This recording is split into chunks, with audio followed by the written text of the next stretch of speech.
Yeah, Adam is here, but not here. Hi. You're not in Houston now, or are you? I'm in school right now, so I went back. Yeah, Mhm. good. I think he's in his final semester. Your final semester. Oh, we're all waiting for that. So if you're new here, this book going around, you're going to put the names of people you want to dedicate your good karma to. You can do that to people you love or people you don't love. You send them good Who karma. may need it a lot. You can also put yourself in if you like. People who are sick, people who recently died, that kind of thing. And then eventually, if it gets back to me, I'll take the online names. We want to add Jade.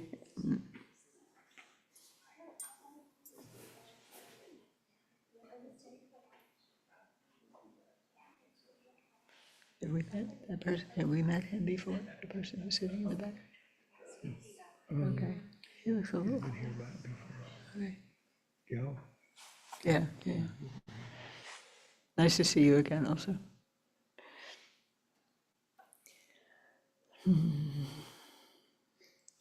Okay, thumbs up from Emily means now we start. It's like the bell, but we can use a bell too.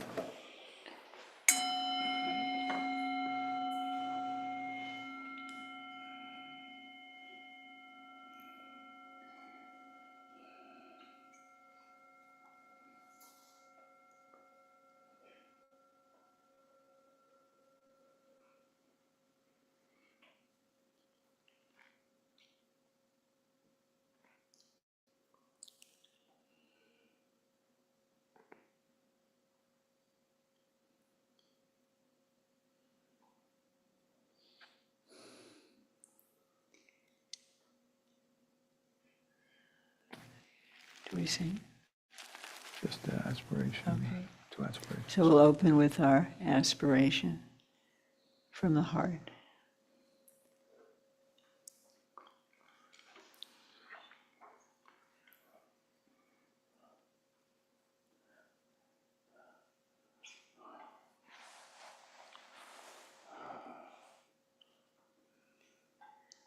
May all beings always have happiness and its causes.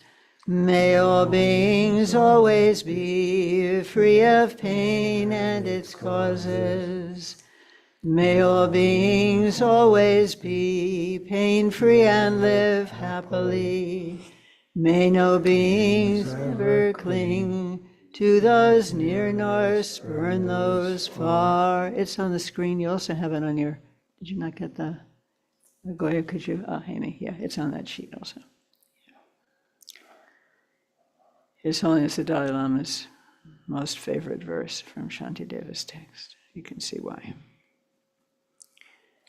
For as long as space abides, as long as the world remains, just so long may I be there, resolving all beings' pain.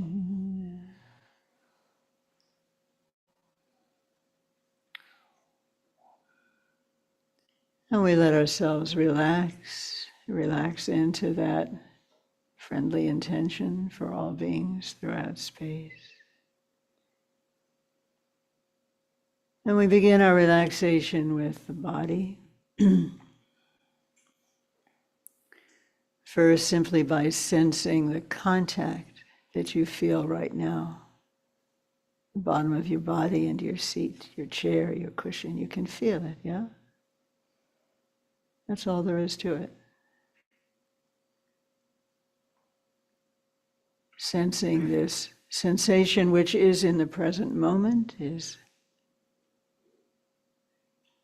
instant path to the present. Here we are. You don't have to think about your body, sensing its support, you feel it. And in focusing on the sensing of it, we free ourselves a bit from the rigmarole of thought, one after the other, one after the other. Tiresome swirl of samsara is right there in our minds, but we can ease it up just by being sensitive to the sensation of the support that you can feel right now.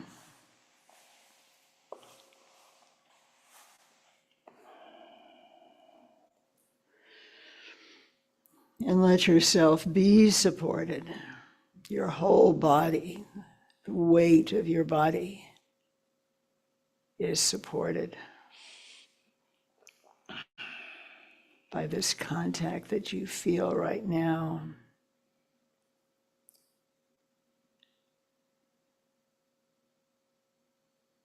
And this is a deep seat. The feeling of support that you sense from your chair, your cushion, well, that's supported by the floor, whatever building you're in. And that is supported by the earth herself, rocks and mud, all the way down to the center of the earth. Sometimes I find it very soothing, healing even, to recognize the simple truth that you, I, everyone, right now is seated directly above the center of the earth. That's a lot of power underneath you, holding you. Gravity is hugging you. You belong here. You are welcome here. You are seated deeply.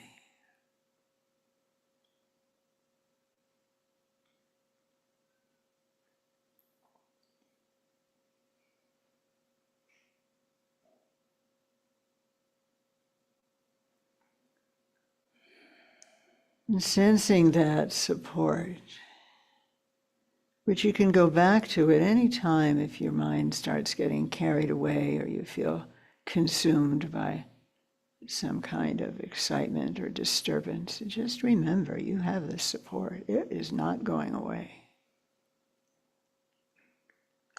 You can let your belly relax a bit. Your hands, your arms, your shoulders, your neck.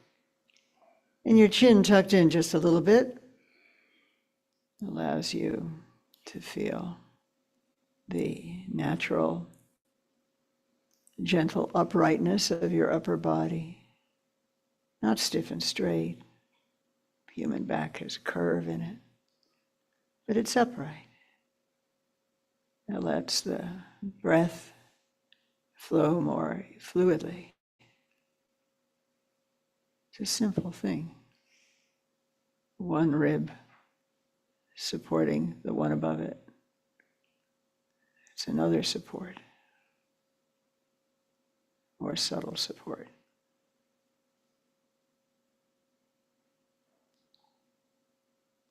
And the natural alignment through the center of your body, which you can feel, especially if you tuck your chin in a little bit,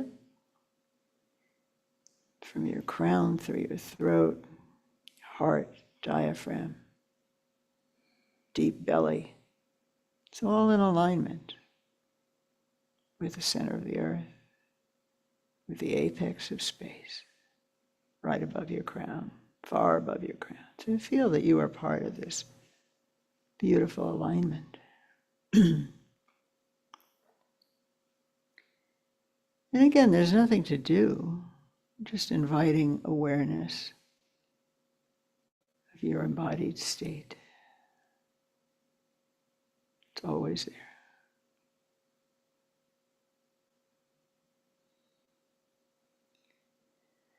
As the body settles, the mind can also settle.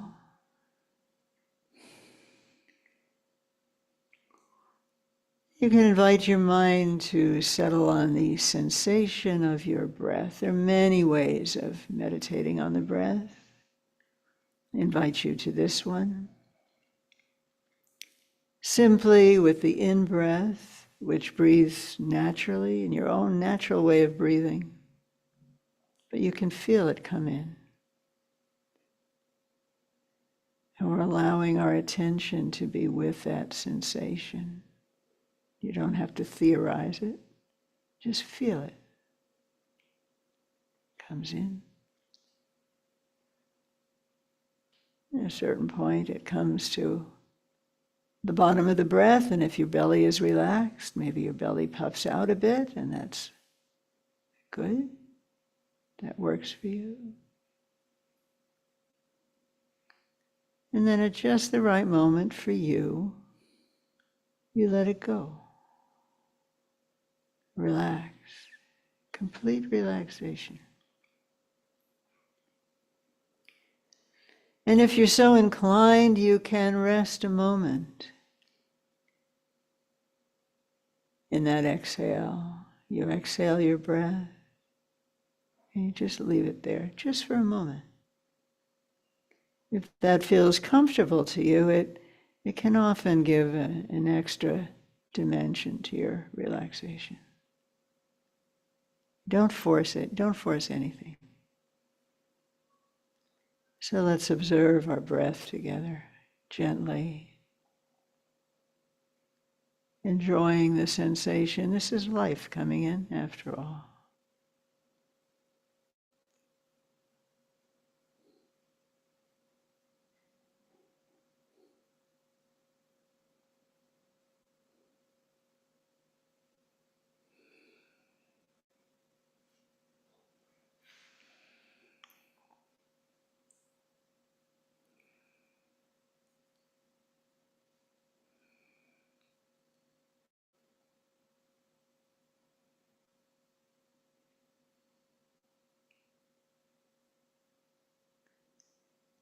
If at some point, I should say when at some point, you notice that your mind has gone elsewhere, just bring it back. Like inviting an old friend back in, it's no big deal. Just come back to your breath as many times as you need to, it's fine. It's a moment of waking up, actually, when you realize your mind is elsewhere. Just bring it back.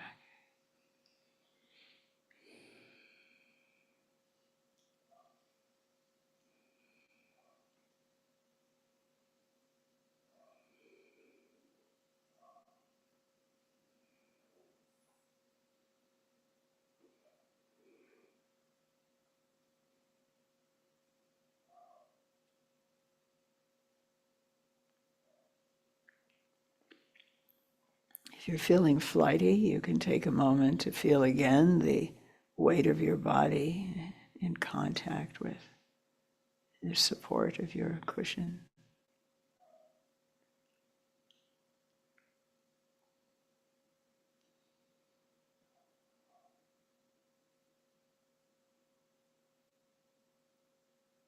Back to your breath.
And allowing the flow of your attention to continue, we now unify it with sound. The sound home, the sound of the awakened body. Hong, hong, two hong sounds on the exhale at your own pace. Everyone, you do this at your own pace. Feeling that your mind, the sound, and your breath are all unified.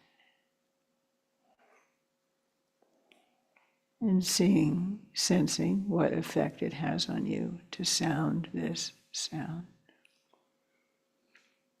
As the room fills with sound, your body fills with sound, your attention is unified with sound. We'll do this for a few minutes together at your own pace.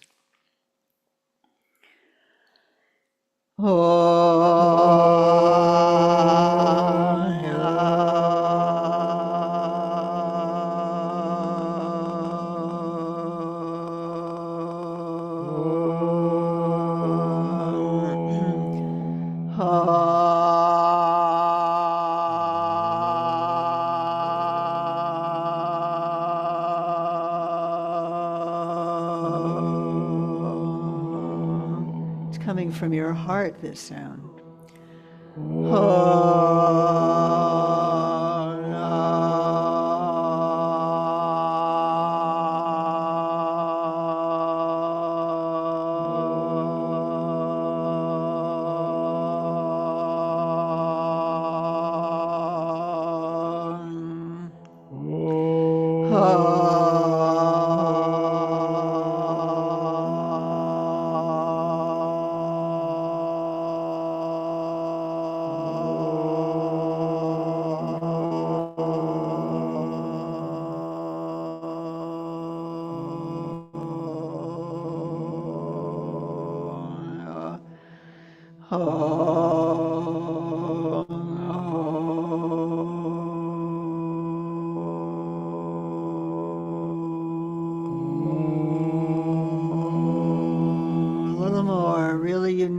With that sound, leaving thoughts behind.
And back to your breath, your mind resting on your breath, flowing in and out with your breath, your awareness wholly centered on your holy breath.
if there's any shift that you notice from how you felt when you initially walked in and sat down, how you feel right now. Just notice. It might be different.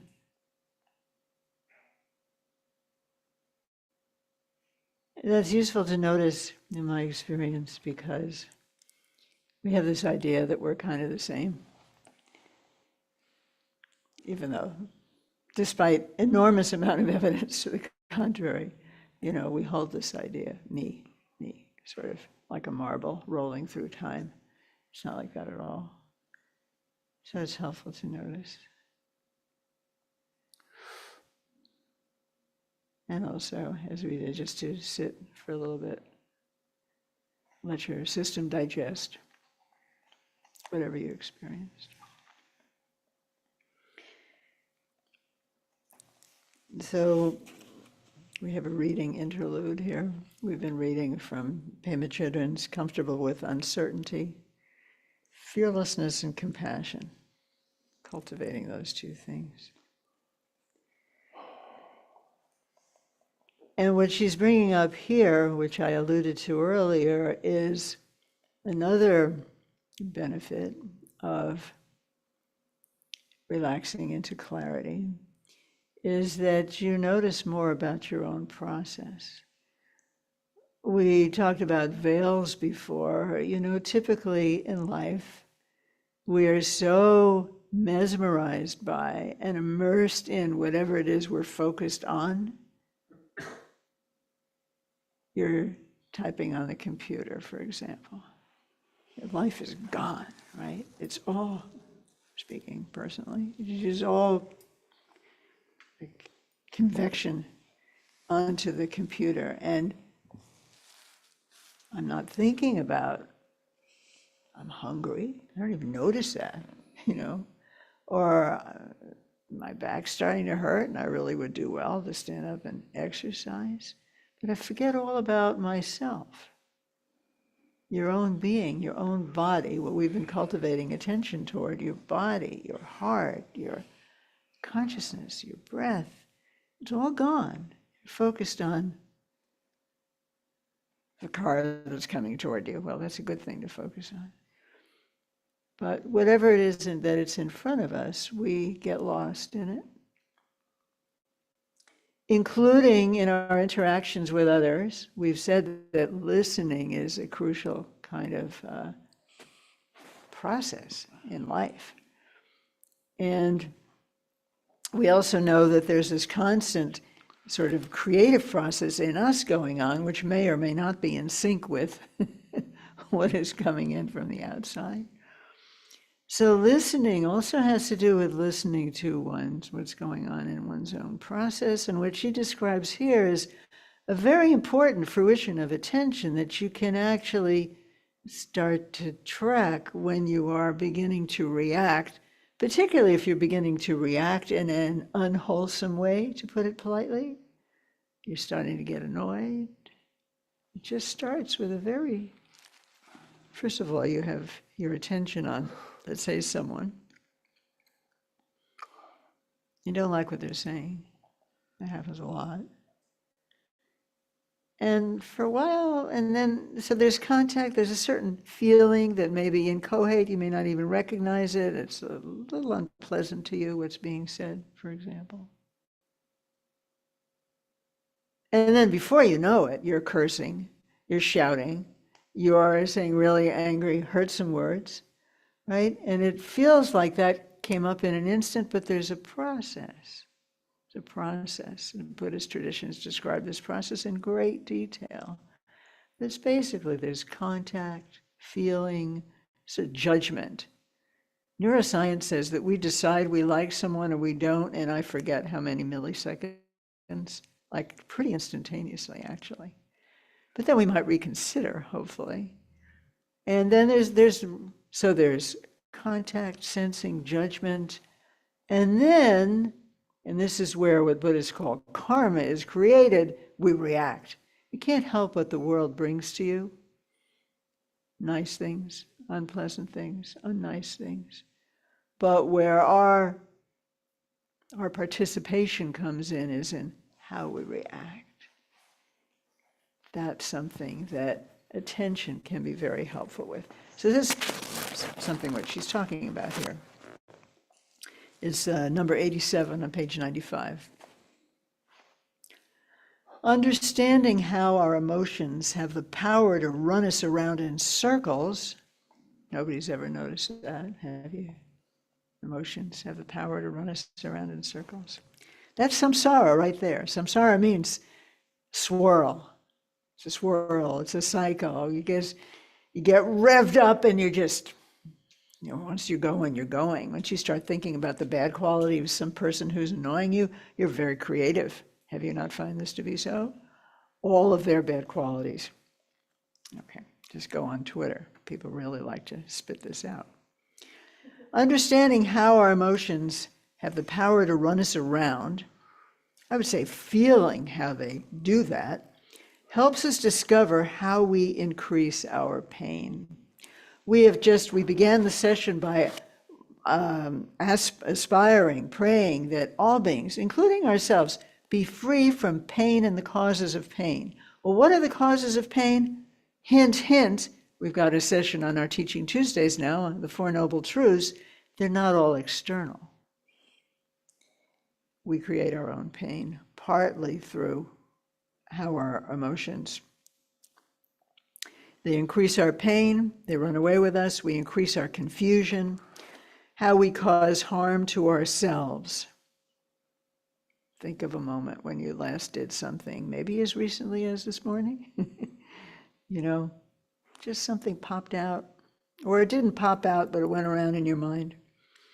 Harmful intent is also an unwholesome trait in our understanding of cultivation of wholesome activities of body, speech, and mind, 10 wholesome activities. To avoid the unwholesome activities, which include bad thoughts about other people and about ourselves also.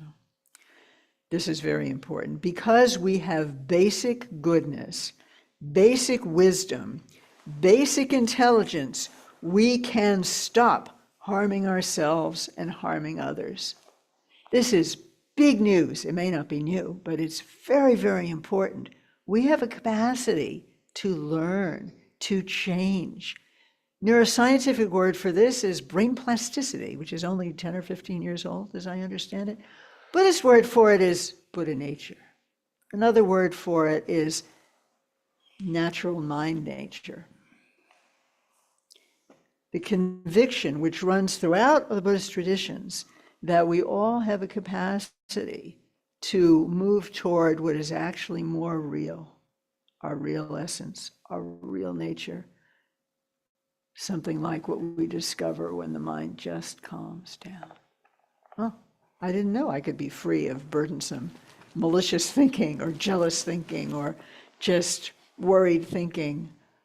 Wow. And I had 10 seconds without it. Fantastic. That brings us back to the cushion again and again. We have basic goodness. That's a nice word.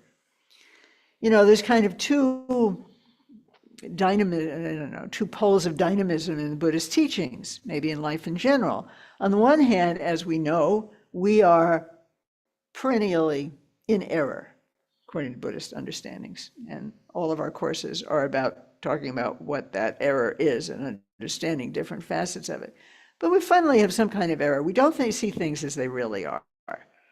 And then we feel, I don't want to hear that I'm in error. But we must not miss the other message. And the other message is we absolutely have a capacity, because of this basic goodness, because of this pure mind nature, because of Buddha nature, because of the natural knowing of our own minds that's always there. We absolutely, and it's truer than this other stuff, which seems to overwhelm us. We have a deep well of basic goodness.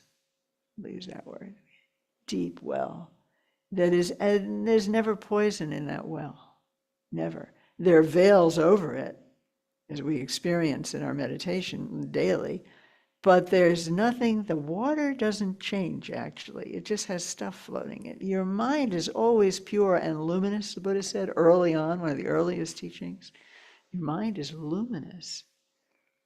That becomes really powerful in the later teachings. It's a fundamental quality of the human mind, any mind. It has a quality of knowing. That means there's some clarity there. Okay. So because we have this, we can stop harming ourselves and others, reducing our suffering. We have that capacity.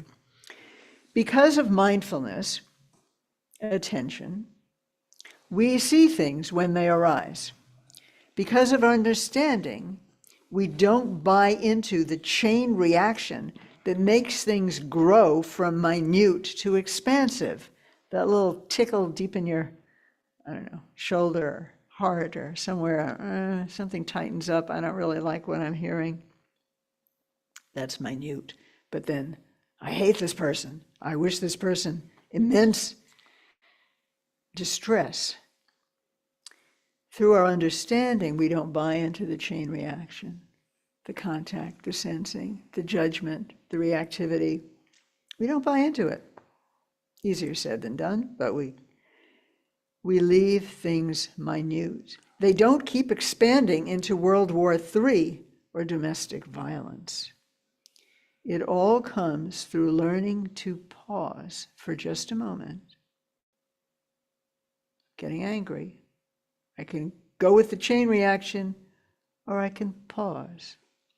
Count to 10. Did your mother tell you that? Did you learn that in kindergarten? Count to 10. It's good advice. Even 5 will do. It all comes through learning to pause for just a moment and not doing the same thing again and again out of impulse. Our habits are so powerful.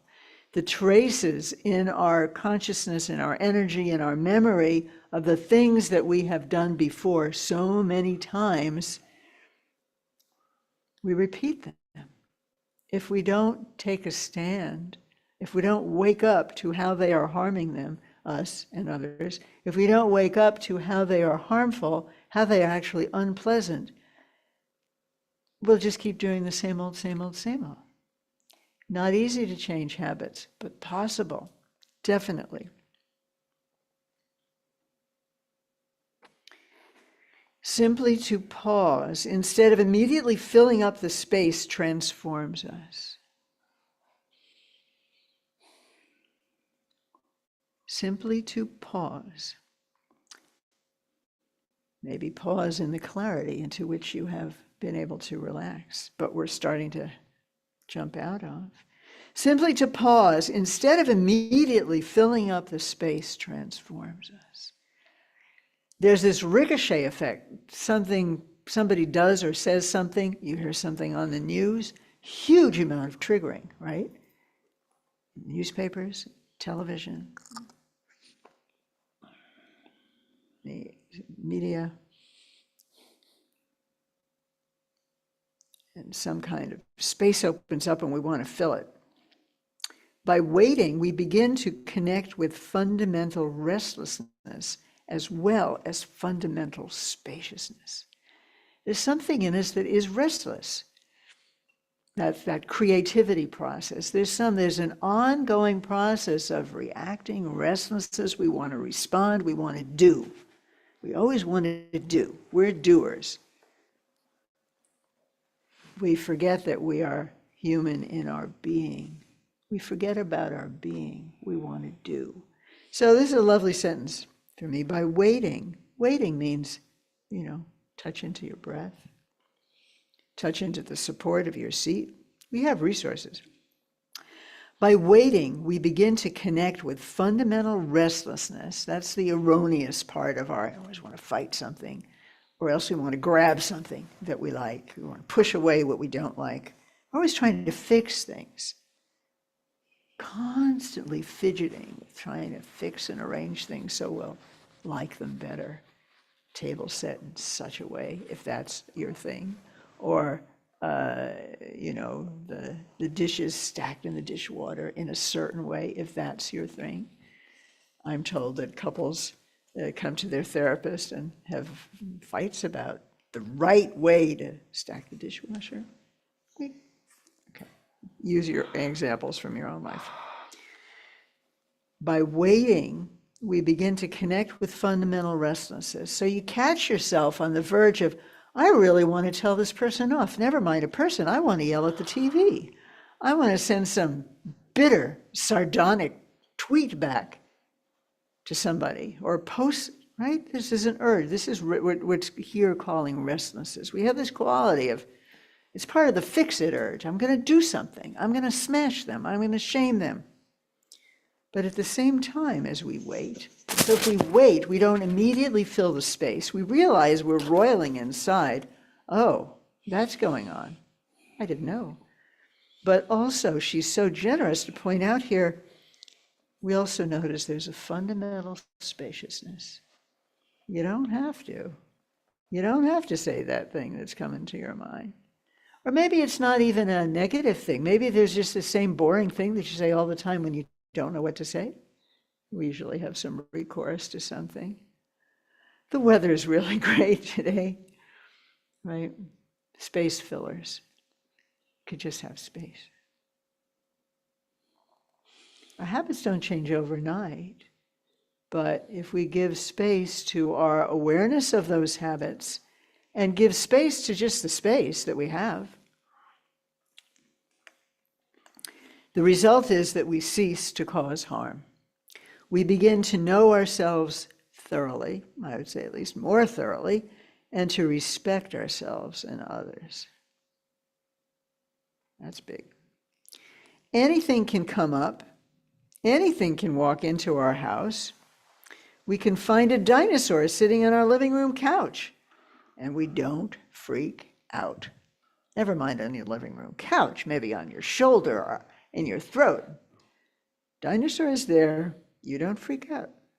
We have been thoroughly processed, that's the name of this page, by coming to know ourselves with honest, gentle mindfulness.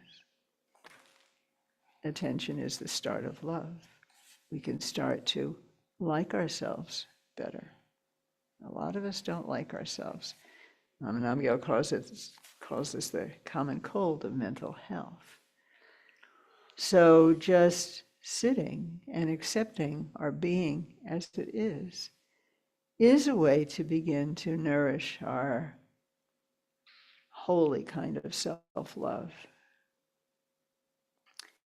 So that's Pema Chodron today. And that's also, so what do you think? What are you feeling as you're hearing this? Yeah, Mary. Oh, but let Emily bring you the microphone, please. So how does that apply to physical pain? Physical pain can be more difficult.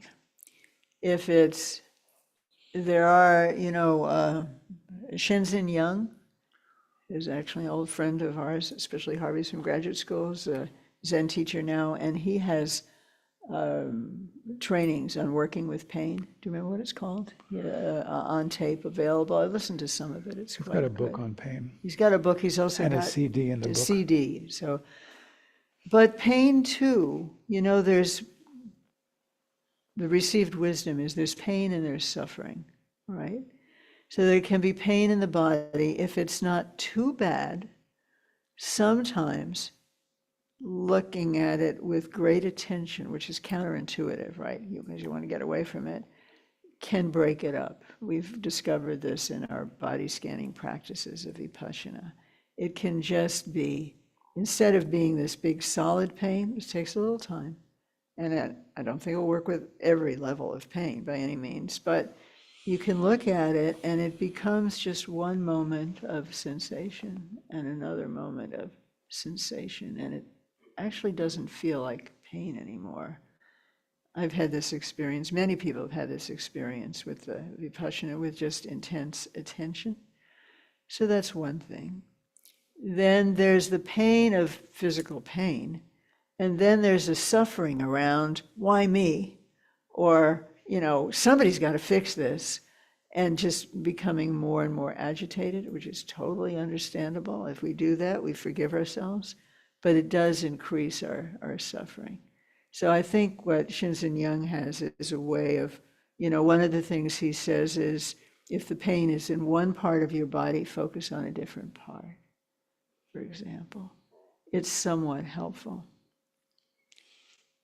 If you're asking out of experience, I'm sorry.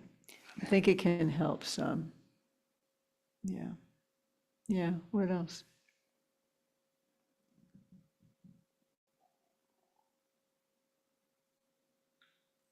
Yeah, Bo. This lesson is about how we can reconnect with that spaciousness and learn to overcome these problems. But the lesson that seems implicit in it to me as well is that everyone else is going through this process at the same time.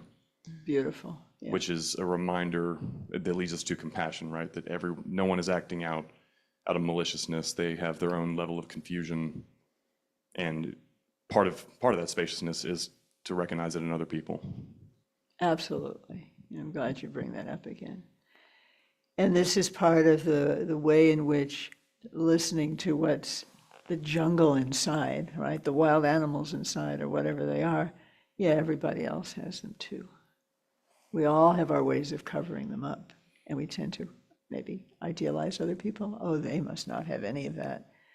Very important point. So our suffering, so to speak, our honesty with ourselves, coming out of denial, also brings us compassion for others.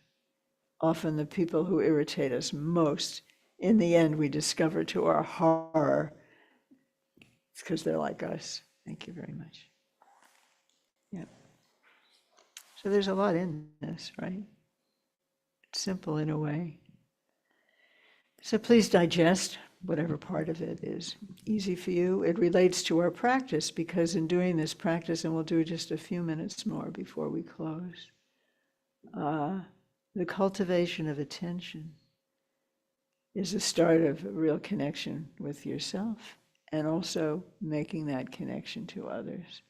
People who are in deep denial of their own, let's say, shortcomings, are not going to be sympathetic to others. That there's a kind of inability to have patience for someone else. Somebody who thinks they're perfect. And of course they know they're not down deep. So it's a shell, right? Very rigid. Contributes to a certain kind of rigidity, and they're not kind to others. Yeah, anybody else? Yeah, Amy. If you'd wait for because then people on the online can hear you. Thank you. Thank you so much for your talk. And what really resonated with me was Yeah, better, okay? better. Was the connection between relaxation and kindness. That almost makes me cry. I mean, I when you first said it, I thought, I don't understand that at all. But by the end of the meditation, I thought, oh yeah, that's just a relaxation of the heart. So that was really nice. Thank you. Thank you. Yeah, it's really precious to me too, because I forget it and I remember that ease. We're so often, maybe not with close friends, but there are a lot of times when we feel kind of on display. You have to react a certain way or appear a certain way, and that's part of the shell. That's part of the covering. And to relax and like, I'm okay. Yeah, I've got flaws, and everybody's got flaws, and let's help us through it. Help each other through. The relaxation and kindness is a huge thing. I'm so glad you mentioned it again. Yeah, thank you. You good? Okay, well, we still have lunch for those of you who can stay. We can talk if you like. But I'd like to take a few minutes to just come back to our practice. And this time we'll close with sounding the ah, which is our way of dedication also, I'll say. And at that time, you folks online, please feel free to unmute so we can all ah together. Helps.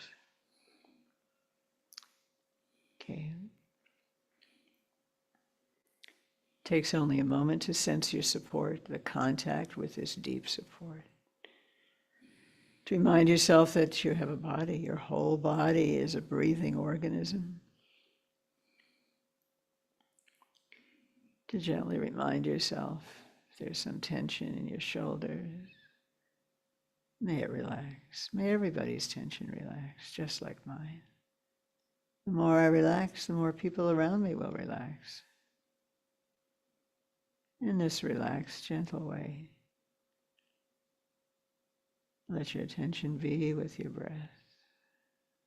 Feeling your breath, letting go of everything else. We'll just do it for a minute. You can let go of these things for a minute, perhaps.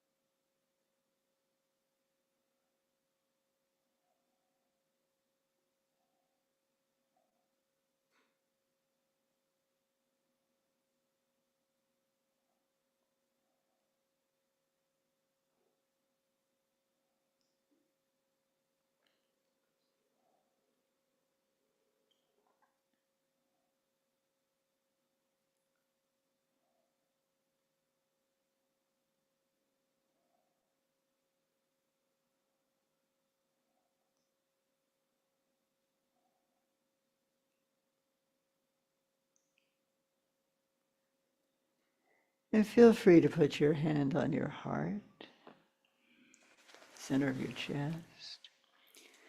And we're going to sound the sound ah, the open wisdom sound of ah, feeling that it's coming from your heart, through your throat.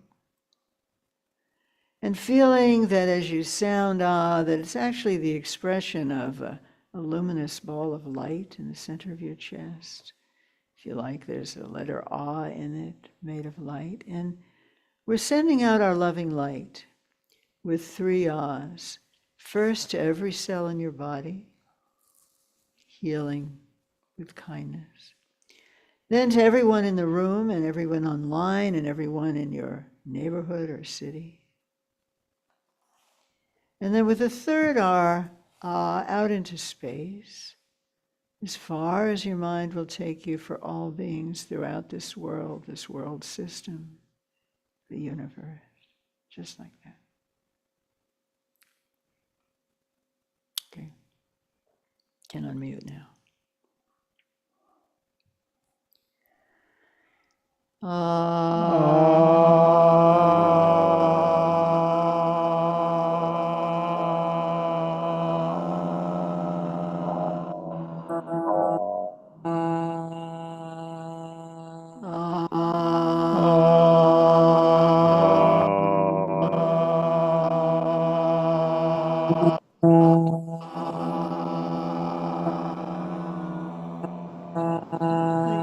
Sharing the bounty of your practice with the whole, with all living beings throughout space.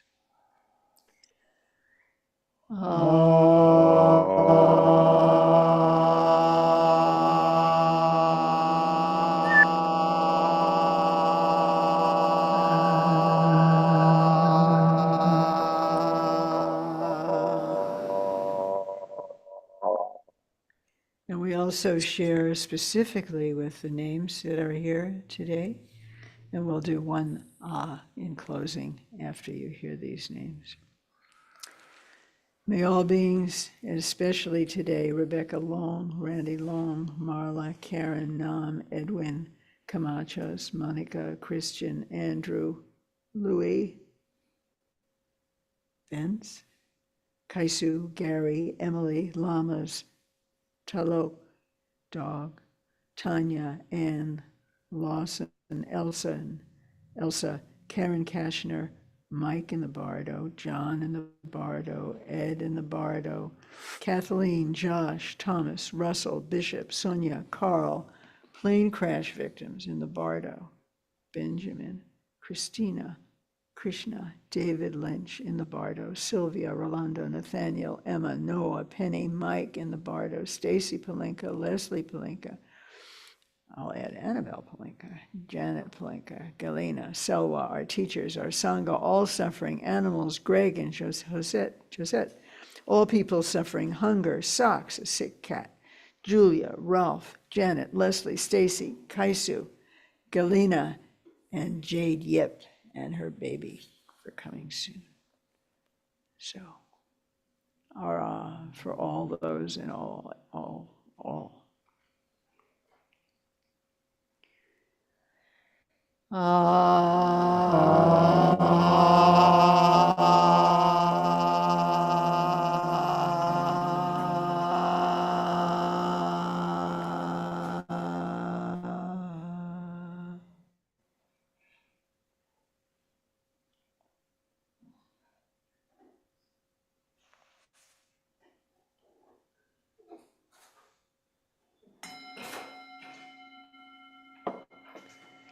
Thank you, everybody. It's so nice to have you here, and it's so nice to see you online. And we can't feed you online, for we're having good beans and rice.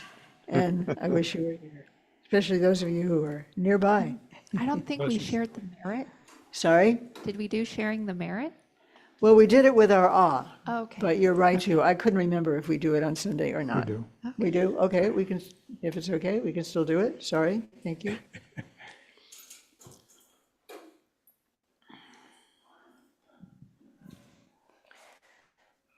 By this good may I swiftly once become a great guru, lead all beings, everyone, to reach to this very ground.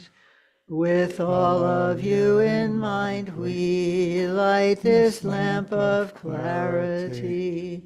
May the glow of love, wisdom, shine within us, everyone, till we all rise forth born in one enlightened mandala. We can do another.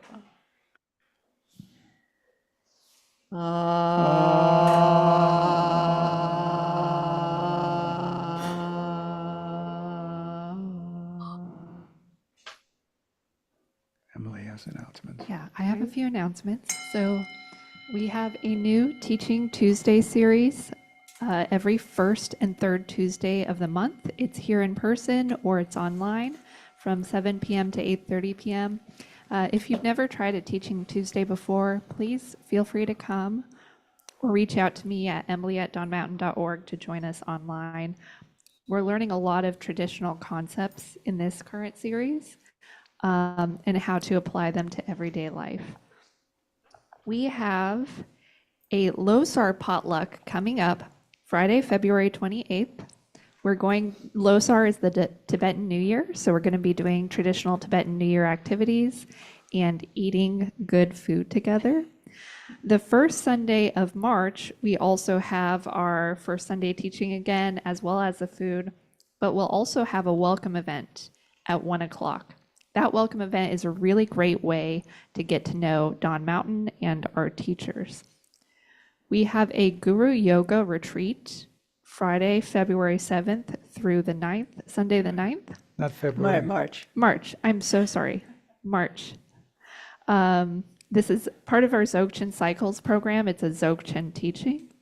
And It's also part of our Brilliant Basics program. yeah, part of our Brilliant Basics Nundro program. And we have a Lama Tenzin retreat online, March 29th and 30th. And then May, we don't have these registrations up yet, but please save the date. We have a POA retreat, the 12th through the 18th. And we'll have a guest teacher, Kempo Yeshi, the 19th through the 23rd for Ground, Path, and Fruition Prayer. Thank you. Thank you, thank you. And the Guru Yoga retreat is open for people who have some background but you do need to fill out a form for Dzogchen Cycles. If you're in the Brilliant Basics, the Ngundro course, this is part of our Ngundro, and that's one reason we're doing it now. It's really a very significant practice in the Tibetan tradition, Jigme Limga's course. And heads up on Lama Tenzin's course, he is continuing to teach a beautiful practice which really is accessible to everyone. just observing the stillness, movement, and awareness of your own mind. It's not a sadhana practice where we learn chanting. It's just direct, you could say direct pointing, kind of direct pointing. It's a really, he's been teaching it for some years. It's just an outstanding entree into a deeper level of practice, flowing with Dzogchen as well. And you might consider Kimbo's talk in May also if you're interested in getting more understanding of Dzogchen. Yeah, thank you so much, Emily. And if you like what we do, Oh, yeah. Please help us do it. we have a donation box in the back where you can drop some support for what we're doing, and or we have donate button on our website. And we love what we do, and unfortunately there are costs involved in the real world to help us support doing The it. Dharma is free, but the room is not. So thank you everybody for coming. you. We appreciate your being here. Lovely to see everyone. And Have we're, a wonderful day. yeah, and thank you, Emily, Shane, Jerry, for support and for lunch, and Candace. And those Hi. of you who are here, please stay for lunch.